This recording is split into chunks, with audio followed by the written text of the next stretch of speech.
On this episode, we feature Coldie, an OG crypto artist whose stereoscopic 3D art has won awards and been featured at auctions, art exhibitions, and cryptocurrency events. I really enjoyed this conversation because Coldie is such an authentic and friendly person. His stories are personal, and he creates a meaningful connection through his artwork. We had a chance to ask Coldie about his thoughts on crypto art, as well as the Filth Fiat series that he's currently working on. This episode has lots of great information that we know you will enjoy. So without further ado, let's dive into our conversation with Coldie. Coldie, what does crypto art mean to you? You know, crypto art has really evolved over the years since I came in. The first piece of crypto art I made was in 2017, and it was before I was tokenizing, and I was really in this like kind of a UFO outer space theme. And I was using that to kind of hone my skills of stereoscopic design, which uses like 3D glasses. So this was 2017. I was fresh, and the meme culture hadn't really begun. And it was just this nascent thing where you would make art. Most people just stuck a Bitcoin logo on there. And that was like crypto art. And I was like, I think we could do better. I think we can elevate that. Like nothing against I have Bitcoin logos on my shit, but I think that the context of the art itself that speaks to the movement is a lot of the ways that I look at what crypto art is, thematically with memetics, also using the technology. That's where it starts to bridge the gap of like, what is crypto art? If it uses the technology of blockchain, absolutely. I think it can be sliced and diced a lot of different ways. But for me as a creator, and often also as a collector, I like to look at a piece of art that signifies a time and a place, or a feeling or an emotion that is about what we're all living. And to me, that bears the title of crypto art. I love that explanation that it's much more than we might see at first glance, the meaning that lies underneath. Yeah, I like that reference to the historical elements. I think that's really cool. I'd love to hear what you think are some of the important themes or ideas that influence crypto art in general, or your own more specifically. Yeah, I think, living through it is an interesting situation because you in real time, these things are happening. And you can either choose to see those and recognize them in real time as like, wow, this could be an inflection point. Or you could look at it and also say like, this seems like hyper FUD, right? So there's a lot of discernment that goes into, as a creator, like what I would want to personify as a piece of art that came from me, right? Especially with the decentralized portrait series, there's so many personalities and themes flying around, especially in the early days, that I had to make a decision a lot of different ways. Like, do I want to personify this person or their actions forever? Right? Because you look at like the Andy Warhols, and sometimes they're super famous people, sometimes they're not famous people. And no matter what, those names and faces have struck the cultural zeitgeist that we're all living in, right? So as I'm going through the series, and a couple of the first ones are easy, Vitalik, no brainer. Like, he made the technology that allowed me to mint that token, like, obviously, right?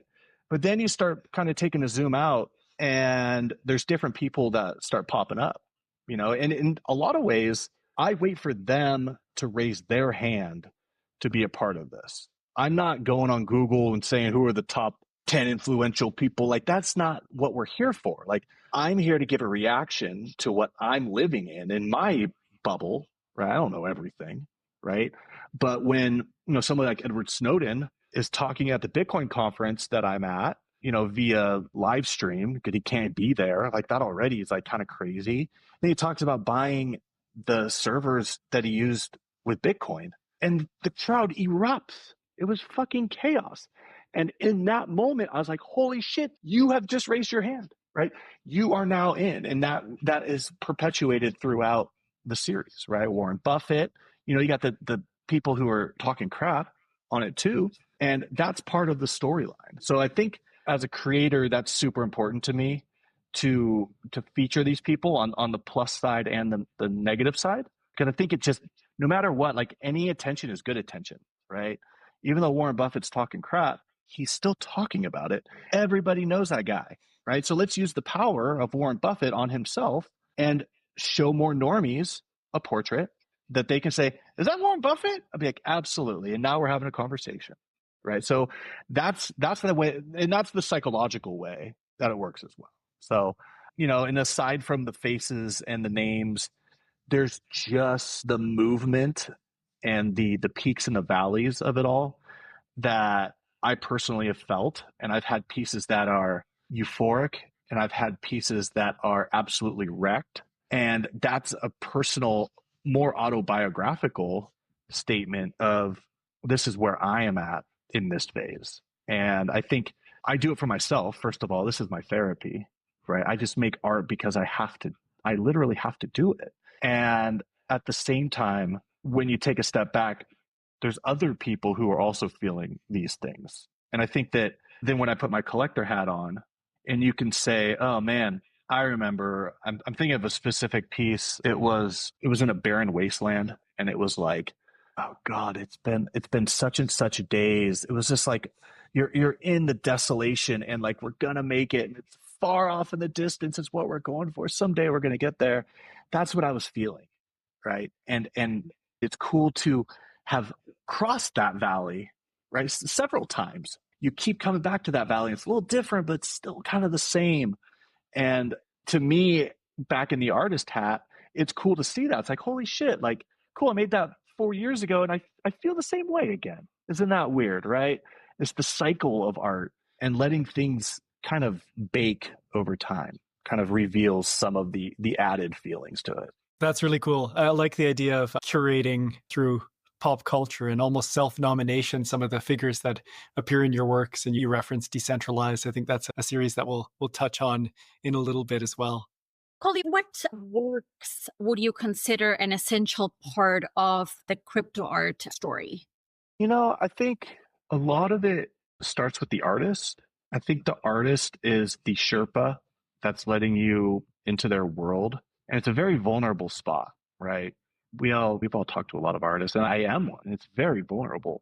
And over the years, I've gotten to know a lot of different artists in general, but especially in this place. And when I can identify an artist that I think has a strong understanding of that feeling and that narrative, I tend to appreciate most everything they do because it's honest. And sometimes it's shocking. Sometimes you might not maybe personally agree with it, but it's authentic. And that is the cornerstone, right? And when I have a couple people that I'm pinging in my brain, right, as we talk about that. And the very first one I'll bring up is an artist who's no longer with us. And we are all, I believe, fans of this artist, and that's a lot of money. And I'm getting choked up even right now. Like, a lot of money hit that very hard. And he nailed it before anybody even understood memetics in art the way that he did it. And at the masterful level, like as a collage artist, I remember there's a couple different pieces where I would write him, like, how the fuck did you do that? How did you make that loop in such a way? And it's perfect. And I've been doing design for 20 years. I'm like, just artist, how? And he just would laugh. And that's the best thing. Just ha ha ha. It's the magician's tricks, right? And once an artist gets to that level, they're not testing hypothesis, they're executing the vision. And he did that nonstop. And I, have so much respect for how he acted as an artist, as a community member too, right? I think that's a huge part of being a crypto artist, is talking the talk and walking the walk. And I can say that not everybody has done that. And to each their own, that's fine. But to me, when I'm collecting an artist or appreciating an artist, I want to see that. I want to see that they were part of this thing that we're building, and they're not grifting when the market's hot and then for some reason they disappear again. Life comes up and I get it, but yeah, if you're making art, like, what have you been making for 3 years? Just show me your stuff. Another artist that comes to mind is, like Max Osiris, like another artist. If you want to talk about polarizing character, I appreciate Max for just being Max, right? He doesn't give a fuck what anybody thinks. And God, I appreciate that, right? And what he comes up with is oftentimes so conceptual that time hasn't even caught up with it.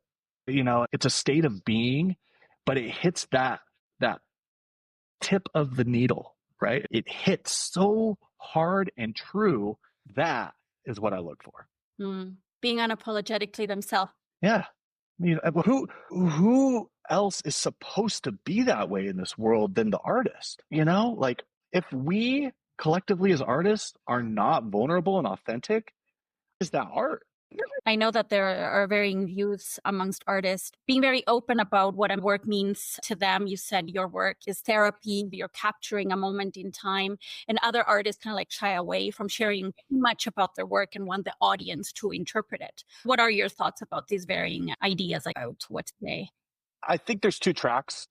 There's the wonderful naivete of hanging a picture on a wall and just standing silently and letting the person come up with whatever they want, just like the ringer back here, right? To you see Snoopy. That's completely valid. Some people see just a generative artwork. I see the baby maker. All valid, right?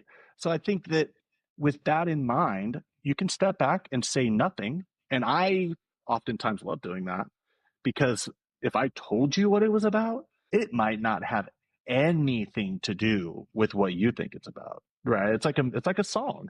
You're like, like the Aerosmith song, like Love in an Elevator. I got a 10-year-old that loves that song. He does not know what that song is about, right? So when you're able to like really disconnect and give the art the power, I think it could actually go further in some ways, unless it's like strictly historical, biographical. If you can let the larger audience come up with their own interpretations, then that's actually when it gets its own life. Yeah. Thank you. Yeah, that's very cool. I appreciate that value that you place on authenticity. It's one of those things that's hard to describe, but I think easy to see when we're experiencing authenticity or when it's missing from an artist and a creator, and it just feels a bit shilly, a little bit slimy. And so I really appreciate you referencing that. I find you're one of these creators who brings a lot of authenticity and quite a bit of consistency through your works.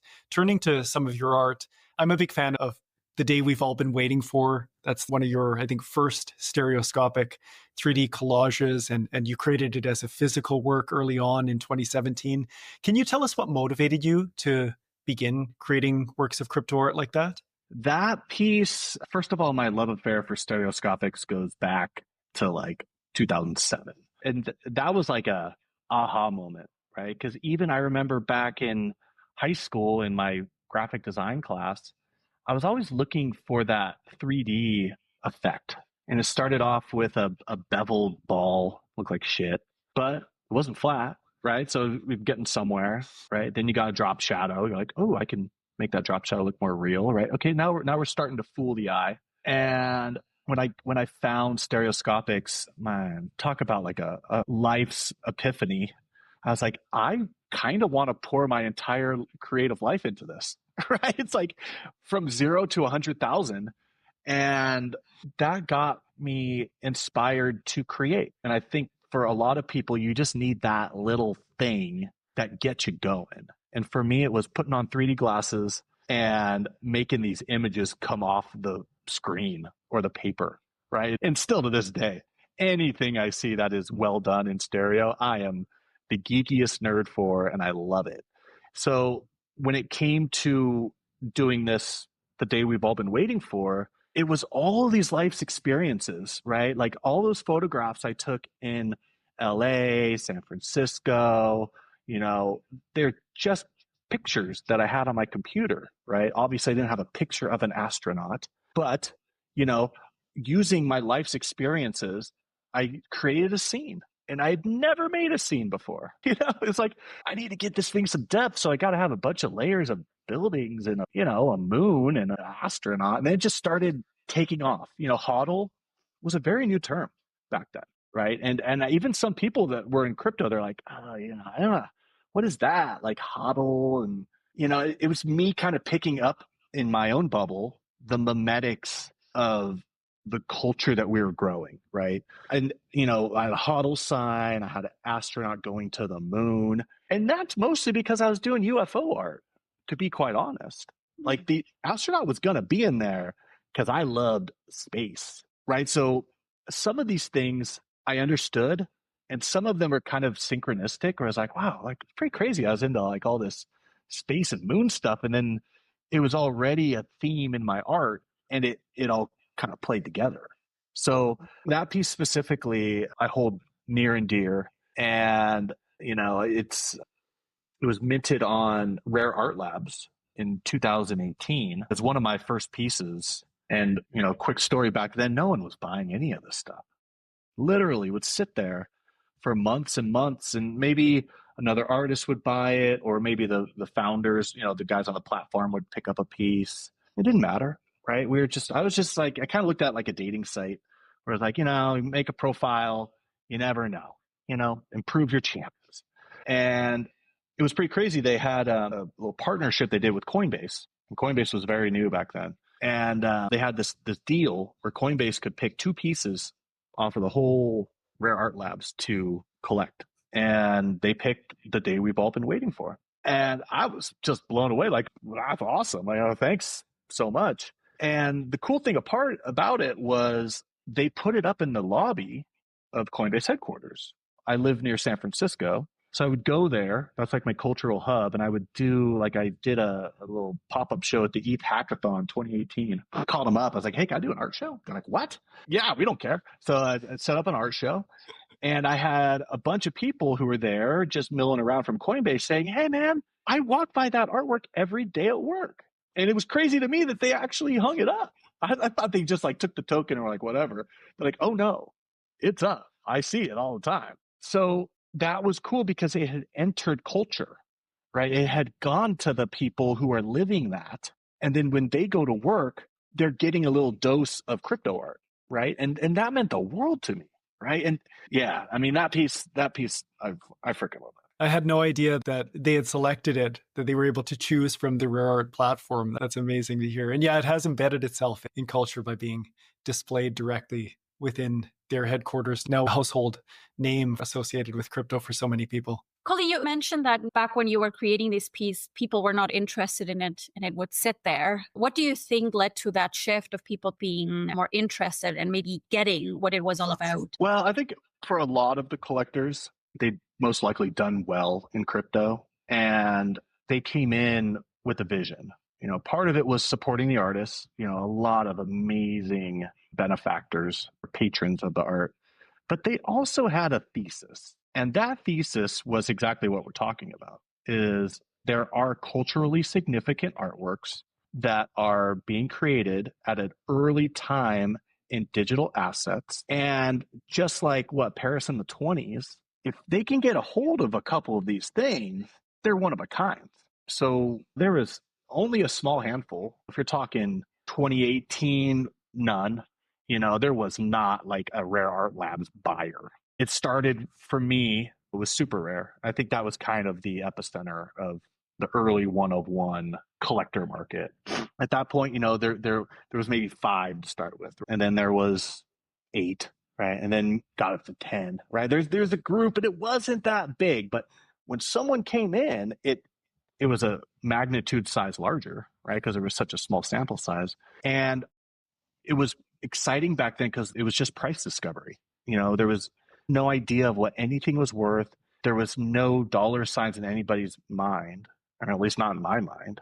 I'm literally just making art. And it was interesting to see which collectors came into different styles of art, right? And what different pieces resonated with one collector, or maybe a piece would resonate with 4 collectors. And that's where you started to see collections building, and you started to see the taste for different themes, whether it was glitch or illustration or collage or animation, right? There are these very bucketed styles because for the most part, there was like one artist doing each style. And it made it way easier for a collector to focus on, let's say they liked portraits. Well, there's only a couple different portrait options out there, right? So I'm going to go over here, right? Or same with glitch or whatever, right?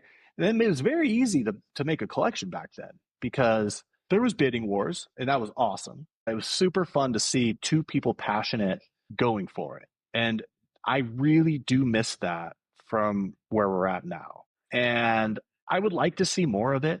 I understand there's a lot of different things that make that, I guess, difficult.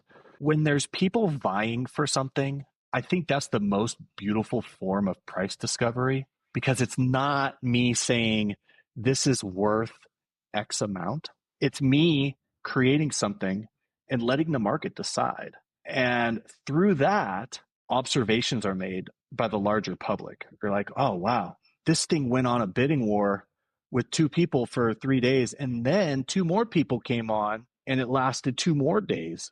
What the hell is going on here? And that happened with many different pieces, right? I'm thinking about a lot of money, J. Vinci, the St. Nakamoto piece. I will never forget that bidding war. And Matthew came back with it because he had heavy conviction. He understood what he was seeing, and he knew that that was a piece that was going to be iconic. Matthew's always right. Let's be clear about that.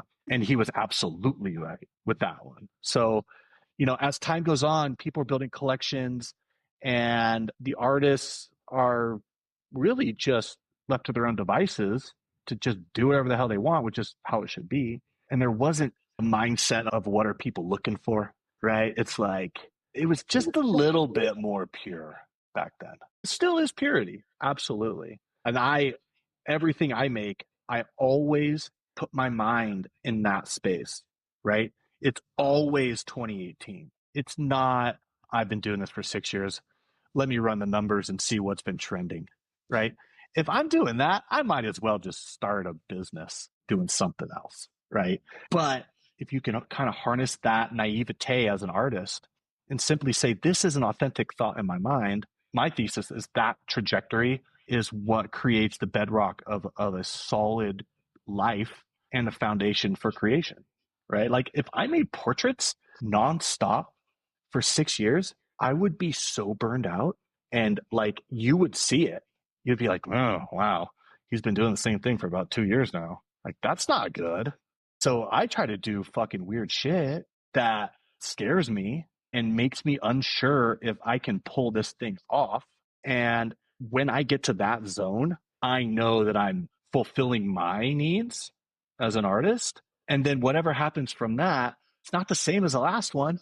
Like, that's progress. I think, Coldie, you should update your bio on X to say it is always 2018. I like that. It is always 2018. And just through this last cycle, as the months were going by, it's hard to tell where the bottom's at. We all know that.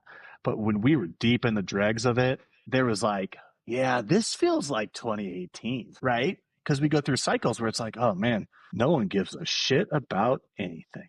I've been here before.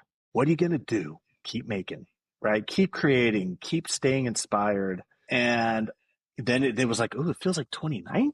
Someone bought something or someone made a impactful piece of art, right? These little data points start popping up like, oh man. And now we're like in late 2020, right? Where people are getting interested, these underpriced things, people are finally saying, okay, I'm in. And that's how it happens, right? And is anybody like really wishing for a 2021 again? Yeah, I mean, good for bags, but like we all know what happened after that. I think it's learning as a community and a larger ecosystem how to even that trend out so it's not a full boom and bust. And I think once we can somehow hedge the polarities of the highs and the lows and kind of come into a balance, that is where we actually level up, right? I think we're kind of stuck in these like teenage year loops where everybody is like, when. It's like, it's always now. Like, freaking pull your head out and get on with things. It gets tiring. I'm sure you feel it. I don't know. It would be good for our mental health, for sure. Well, you've been busy and productive during this bear market, which I think we're all sort of hoping is coming to an end, but maybe doesn't return, as you mentioned, to that frivolous, wild nature of 2021. A bit more stability would be better. It seems like one of the things that's been really preoccupying your time is your new project, Filthy Fiat, which began as an emergency money stash for difficult times, not so much as an art project. Can you tell us about how that began and at what point you realized it had evolved into something more than buried savings account? Yeah. I mean, so I live in, kind of a remote area, and we're in fire country. So there's always concern of when fire, right? And, there's only so much you could do if something like that happens. And I was like, well, heaven forbid that happens. But if it does, I want to have something. Right. This wasn't going to get me by forever, but it would like buy me a couple days, if things were bad. So I buried a box of valuables in my parents' backyard. And I had to like ask them, hey, mom and dad, would you mind if I buried a box in your backyard? And, they know me, they love me, and they're like, okay, whatever, for sure. So it's funny because I just put money in there. I didn't have like a checklist of like contents of a box. I didn't actually know how much money I put in there. So I put a stack of $1 bills because I thought, bartering, blah, blah, blah, whatever. And a little bit of other valuables that I thought might be barterable. And I buried it. And I wrapped that thing in duct tape and bags and another bag with duct tape. I was like, this thing's pretty impenetrable. I don't bury a lot of stuff. So I buried it. And a couple years went by, and this was pre-COVID. This was like the world is on fire symbolically. I just needed to be safe. And a couple years went by. I was like, yeah, I wonder how that box is doing. A couple winters, a lot of water. Yeah, let's check that out. So I found the box. It took me a while to find the box, first of all. I feel like a crackhead digging around. Like I went out at dusk so the neighbor didn't see me like digging all these holes. Finally found the box, and I opened it up, and I was mortified. Like as the bag started going, I was like seeing some moisture inside bag number 2. I was like, oh, this isn't great. And I opened the whole thing, and it wasn't like waterlogged. It wasn't like a pile of water, but moisture had been abound for a long time. And I was like, oh, wow. Like we have a whole situation here. And again, it wasn't like my life savings, but things happened in there. So I pull out the money, and it was about this thick. And I still had no idea how much that was because it was a solid brick of mold. And I was like, holy shit, like this is definitely not usable. And soon thereafter, I went to my local bank, and I had no idea what protocols for this were. So I just walked in there. I was like, hey guys, I've been banking there for the freaking 20 years, I'm sure they recognize me somehow. Hi, I need to switch these out for some fresh bills. And I shit you not, it was like some training they'd been through was happening, right? Branch manager basically comes sprinting at me. Sir, you can't be in here. That is a biohazard, and you can't be in here with that money. I was like, oh, I mean, I guess it makes sense, but I don't know. Okay, how do I get fresh money? And they said, okay, give us your address. We're going to have the treasury, is what they said. We're going to have the treasury send you a bag that you can put your money in, and they'll weigh it out or whatever they do. They'll determine how much it was, and they'll cut you a check. Sounds doable. I'll play that game. Well, the bag never showed up. 1 month went by, 2 months, 6 months, and this bag has never shown up. So I was like, wow, what am I going to do? What am I going to do? And it didn't take too long. I was just looking at this thing and like, what am I holding here? I was like, holy shit, I'm a collage artist. Like I live for source material. I'm going to break this up and make my $100 back by selling art, right? I got to do something with this. So that's what I started doing. And, the first time I cracked it open, I had no idea if these things were just going to crumble and just be absolutely worthless. I had no idea. I used the X-Acto knife, something very thin, but also kind of sharp. Put it in there and it would prop it and just kind of crack it. And it cracked it half in a good way. I was like, oh, and I got 2 new bills, and they're all literally generative art made by nature, right? So every single bill has different mold, has different staining, has different rips. Every time I twist that X-Acto knife and edge it out, the edges are flying, like falling off. Like it is very, very delicate stuff. And I had to stop. I was like, I got to think about this before I just go willy nilly and like start messing. I can't redo this. This is it. So I stopped and I got my bearings around like what my goal was. And it was just to extract bills from the block. And I literally still have part of the stack that I haven't fully gone through. It's very tedious. I got to wear like a hazmat suit. I was looking up how awful contaminated money is. Money in general is actually very contaminated. Like, don't lick your hand after you touch money. So I've been doing that. It's a living project. So I have a multitude of bills, and I did a little documentary to like, film all this stuff for posterity. And it's like meditative, but also you're like an art director saying like, okay, this bill is good. Do I want to take those two bills apart and make it one, or leave these two together because it's like flip-flopped and fucked up? It's like, I have to say like, oh, this is good, right? I'm just like, it's an intuition. I'm like, okay, no, that's good. Even though it's 4 bills, if I take that other bill off, it'll take the backing. Okay, that's done, right? Let's do another one. Sometimes you get a single bill, you're like, wow, this thing's super fucked up. I love it, right? So I have a whole bunch of those. And now I'm developing a series around that, where there's the bills themselves, and then there's the bills used in a variety of different creative ways. There's 12 different regional banks in the Federal Reserve Bank. There's a system of banks. And if you look at your dollar bills, they each say where they were printed, like where they're distributed from. Most of us never even think about that. It's become very important to my project. And I didn't bury these things planning to have each bank represented. It was just a stack of bills. So talk about gamification. I don't even know what's in this stack. And so as I start going, I live in California, and I guess there's a lot of California bills in California. I don't know how money moves per se, but I had a bunch from San Francisco. Cool. I got these things cataloged and I got a checklist. I was like, okay, I'm looking for a Boston bill.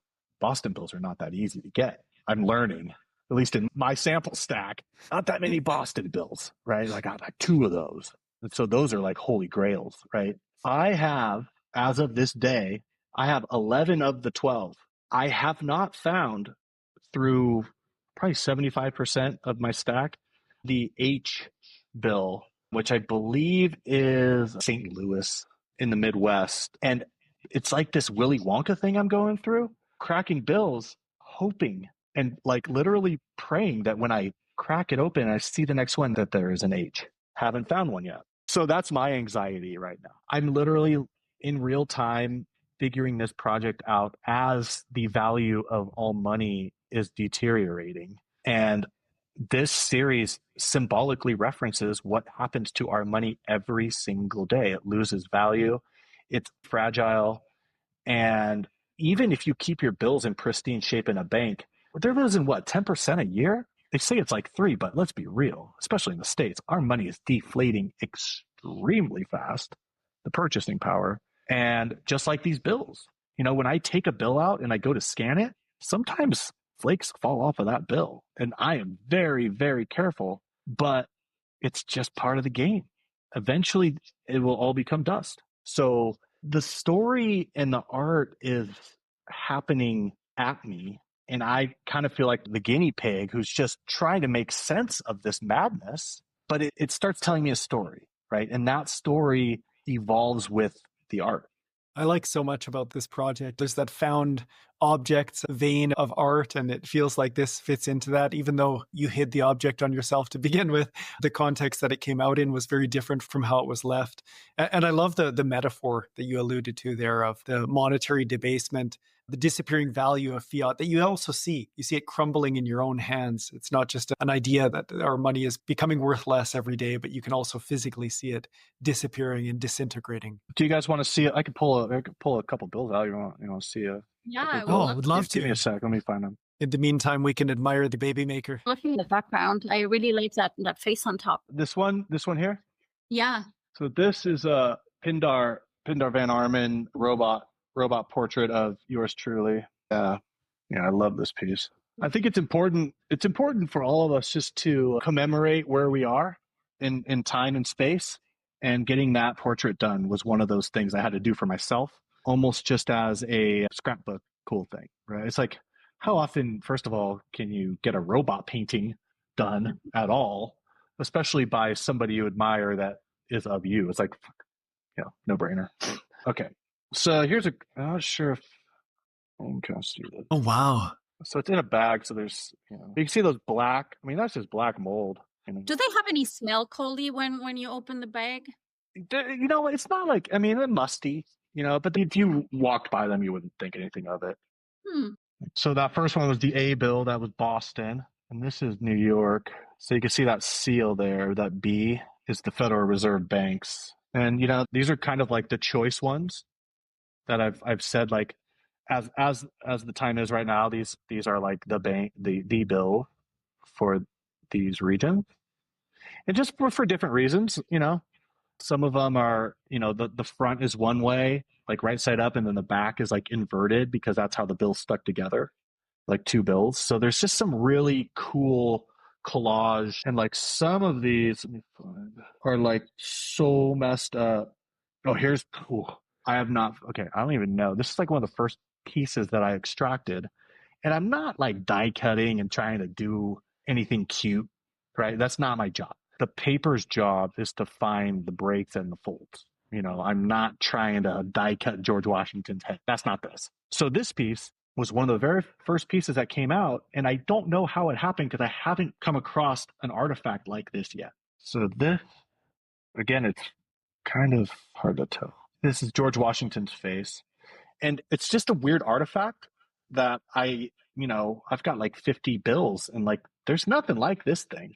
So just like the portrait series, these pieces kind of raise their hand, like, I want to be a significant part of your series. So, it's been super fun to extract these things and then take it to the next level where, I got a bunch of bills we got to do with it. Finding unique ways to collage them. How do you use stereoscopics? How do you use technology and blockchain? And, all these things that I've learned over the years and things I've wanted to do. How do you synthesize that into like a cohesive idea that can not only be fun for us in the crypto space, but actually just educate in general about fiat currency and monetary debasement and what are other options, right? Just understanding what you're holding and what you can do or not do with it. I don't think many people even think about that. Yeah, you've mentioned, Coldie, the vulnerability of fiat, and you have said that, this project is about much more than the bills themselves. So what messages and themes are you trying to convey through this project? I'm playing with the series in a couple different ways. I'm going to have releases on Ethereum and Bitcoin. Bitcoin is definitely, the gold standard of our industry or the cryptocurrency movement. As we see it now, it's at close to $90,000 right now. And I believe that art should be a reflection of the chain that it's on and also like using its technology that's available. So I'm playing with different themes of, inflation and deflation, playing with, like how we used to be on the gold standard and now we're not. So trying to weave in some storylines that people can also learn from, not overly complicated because I hate super complicated projects, but something that can linger with you and you can go like, that makes sense. Like this project's getting harder or this project's getting easier, right? I think that once we can understand how that money system is being played on us, that we can better navigate that game to, benefit our families. And so from what I understand, there has already been a release and you're continuing to plan. What do you see for Filth Fiat and its future? I would say it's a flexible timeline. I definitely have some concrete like visions and a roadmap that can evolve over time. Some of these series will be very finite, where this is the way it works. And once these steps are completed, that part of the project is over. But since I'm working in multiple chains, there's the ability to have different roadmaps. You can have the Bitcoin ordinals can do a certain thing over a certain amount of time. with not really having a bearing on what the ETH series is doing. There's not a hard, rigid outline to this. But I can tell you that we're going to be digital, we're going to be physical, and we'll be in the metaverse. I have so much forward vision with how the metaverse can be used. And I really feel that it's lacking that in our space. So part of this is also education and experimentation of what does it mean to have an art show? Does this need to be in a brick and mortar physical gallery all the time? What about a metaverse gallery? Does that change the way that you look at this art? Could improve it, right? So I'm definitely testing a lot of different hypotheses that I've had over the years and taking chances. I've learned a lot, but I really want to push it further. It's like the field of dreams, right? If you build it, they will come, and you got to fricking build it for them to show up. So that's part of this. You're going to go to this place and you're going to experience something, and it might be something you're not expecting. That's hard. I think as an outsider, I really appreciate that about this project. I think you accomplished something there that I really like. It makes you want to know more, and you feel like you're part of the story, and you also get the feeling that the story has not been written, and there is that sense of what's going to happen, where is he going to take it, and I mean that definitely came out in our conversation. So I really like that aspect of the project. You also feel like you're part of it, like the space and the movement and everything is part of it, which makes it really interesting. Thank you. Yeah. And it's so authentic because I literally have nothing to hold back. I haven't figured out the end of that process page. Like I'm literally still cracking bills, like I can't hold anything back because I've vomited everything I have. You do have an exciting next chapter in this release. Are you able to share a little bit of news about what's to come? Yeah, absolutely. So I haven't made any physical art in a very long time because my brain and my soul has been so focused on digital art. And over the last 6 years, I have learned so many things, not only just about digital art, but just about creating, like my brain has expanded. And the whole time I wasn't doing any physical art. And I'm looking at these, looking at the bills, the Filthy Fiat bills, and I start going and messing around and doing some collage work, and things start kind of clicking. I was like, ooh, this is fun. And then I get to the stopping point. It's like, well, I've done, back to ADD Coldie. I'm like, man, like I've freaking done this. Like I gotta do something different. And I've had this idea for several years. And I told a couple trusted friends, like, hey, what do you think about this thing? And they're like, whoa, you should make that. And it's just been kicking around in my head. And finally one day I was like, screw it. I'm just going to start making it. So what it is a physical portrait that uses the Filthy Fiat currency as the collage objects. But again, taking from these things I've learned over the last 6+ years, having a portrait that is not static, that was a huge epiphany to me. When I started, especially async. I mean, so much of this, and I wrote Conlon about this. And I said, you know what, dude, you really inspired this artwork, because I learned that art does not have to be static. It can move and it can change. And I will never get over that like mental freeingness. And it was digital and it was great. That's all I wanted, right? Then I was like, how can I make this physical? How can I, make physical art that can change and move? And I just decided to figure out magnets, logical direction, right? And I just started experimenting, So check these out. This is where it started, okay? I went to Walgreens, right? Walgreens is a drugstore in America. They're everywhere. And Walgreens, you can print magnets. So I took my Vitalik Buterin portrait and I printed it on magnets, right? The nose and the eye. Got the whole face. It was done in like 20 minutes, right? So it's like taking that first step is so hard, so hard. And then I was like, oh my God, this thing was done in 20 minutes. I could have done this project years ago. But it got me thinking, right? I went on my refrigerator, started sticking these things like, ooh, this is good. This is good. And then I just started refining and figuring it out. Right? How do I get this to the level that makes me happy, right? Refrigerator magnets, oh, absolutely, they're cool. And I absolutely will be doing that. But what I did was I created a portrait that uses steel and magnets so that the pieces stand off of the backboard in 3D. And they're on different levels. They're like magnet spacers. They don't exist, right? I looked long and hard. They don't exist. So figured out how to embed magnets into a spacer, different lengths. And this whole journey has created my first magnetic movable portrait. And I used Warren Buffett as the base person for this. Again, like we were talking about earlier, these people who are part of our society, and he's all about fiat currency, right? All about it. So like, obviously he's going to be the one. So Warren Buffett, Filthy Fiat was born, and it was the most difficult thing that I have ever created. There was no roadmap. You know, I have incessantly been looking online for anybody else who's done this just to get an idea of what works, and I can't find anything. So I'm like in this vacuum where I'm just working with the materials I have. And a lot of them didn't work right away.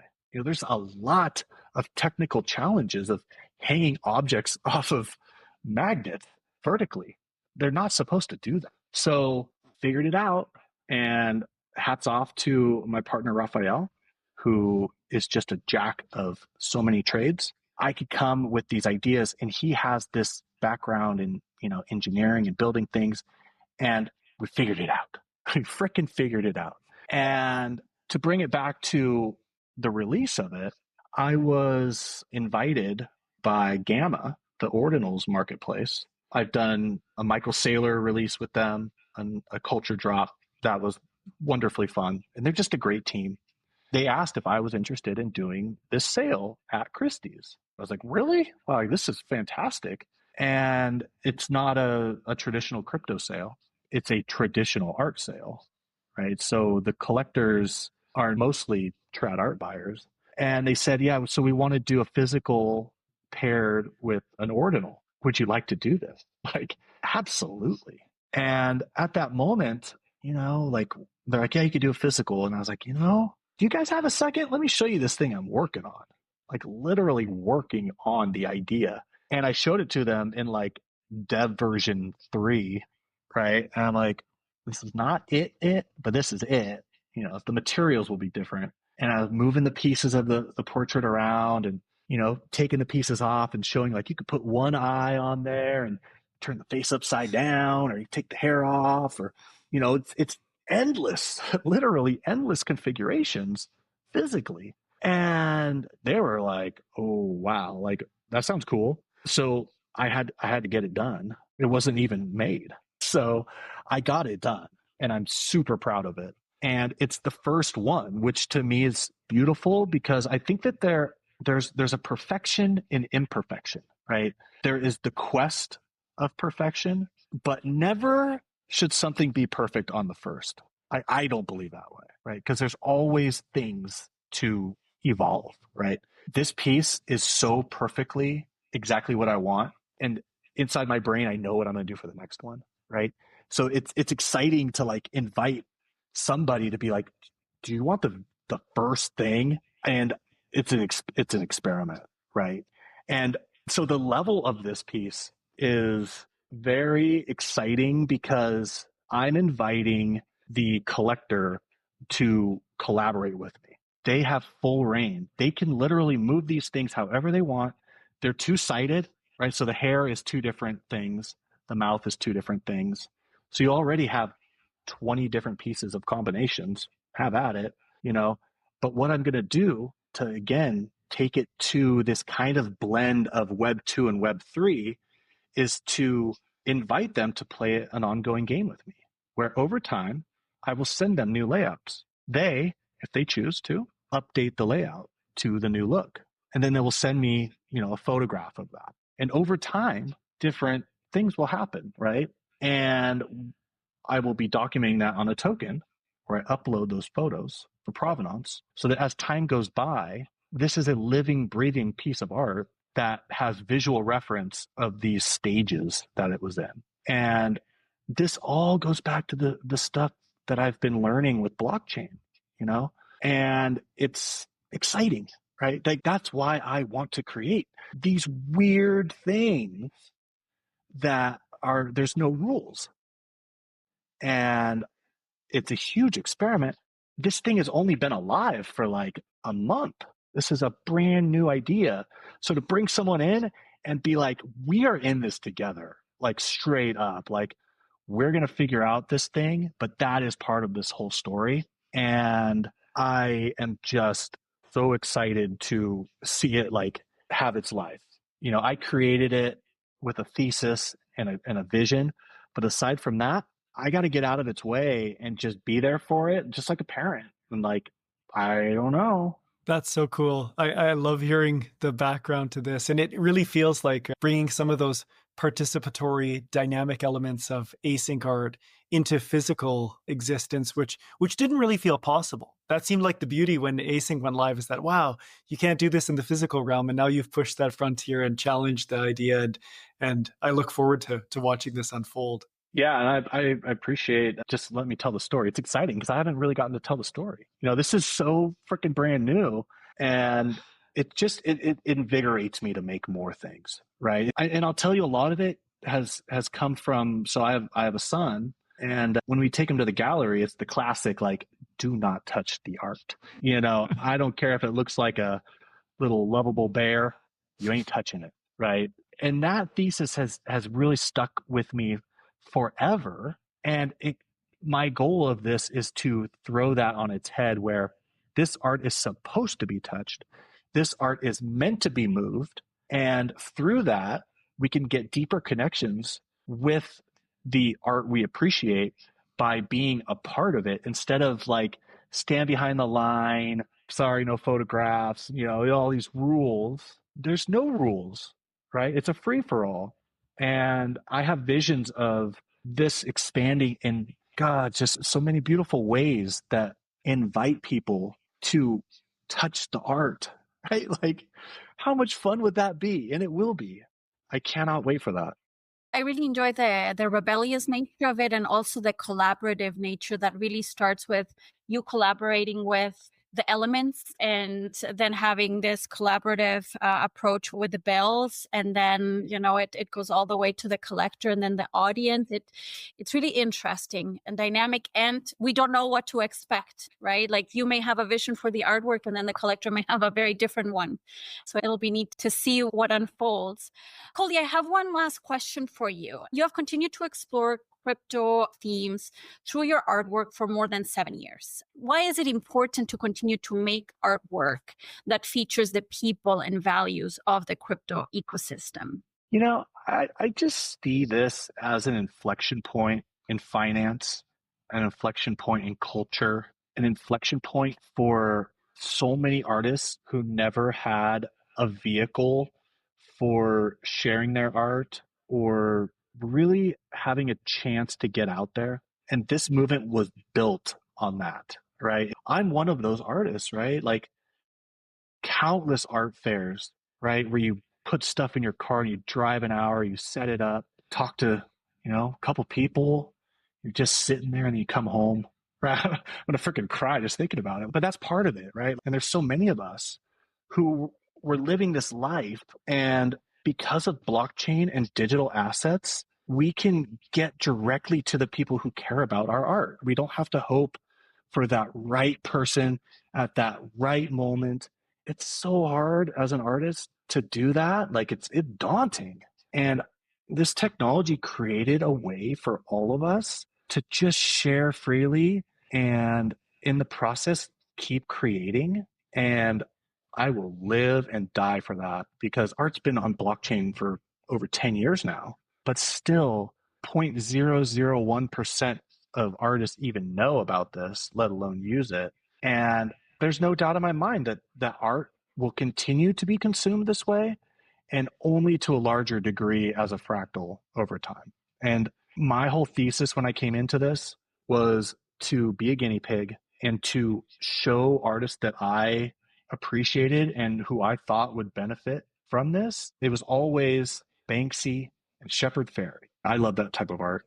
And I was like, man, these guys would crush it. Like, this is just meant for those guys. And that's why I was doing all these things, especially was like, yeah, I want to share my art, but I want to show these guys, like, dude, come in here and play. This is so good. And that's only going to keep happening by all of us pushing ourselves to the very limit and not being afraid to take chances, not being afraid to quote unquote fail. I don't believe in failure.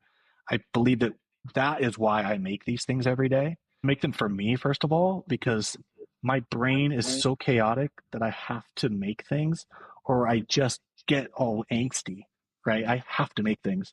So selfishly, that's a lot of it too, is I got to get this shit out of my head. But aside from that, it's connection with the larger world around us. And I think Filthy Fiat is beautiful because it's not about crypto, but it has everything to do with crypto. I think we're all thankful for the chaos in your brain. Really enjoyed the conversation, Coldie. I think you really embody all that the space stands for. You talked about evolving as an artist and keep pushing those boundaries and what you have done. And you definitely do all of that and more. Thank you. I truly appreciate that. Yeah, thank you so much for your time today. We're grateful that you were able to join us to share your story. It's wonderful to hear from you. Honestly, just thank you for what both of you do. It's authentic and it's real. And, this is what it's about. We just keep growing and just doing the best we can do every day. Thanks for listening to this conversation. If you enjoyed it, please subscribe and leave us a review. And keep an eye out for the next episode of The Collector's Call.